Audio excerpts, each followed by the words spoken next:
చిరు 150 mile stone movie నిర్మించిన రామ్ చరణ్ మొత్తం ఎంత బడ్జెట్ ఖర్చు పెట్టాడన్నది చాలా హాట్ టాపిక్ గా మారిపోయింది. చిరంజీవి రెమ్యునరేషన్ కాకుండా 30 కోట్ల వరకు రామ్ చరణ్ ఖర్చు పెట్టాడంట.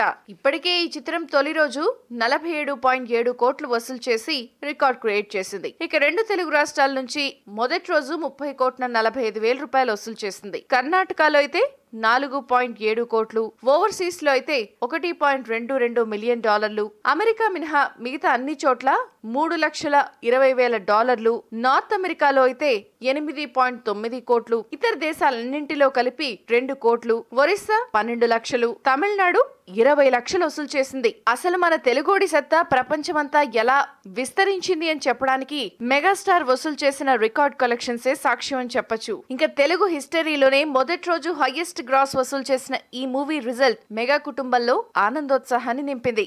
If you like the video, please like us and subscribe Tollywood Nagar.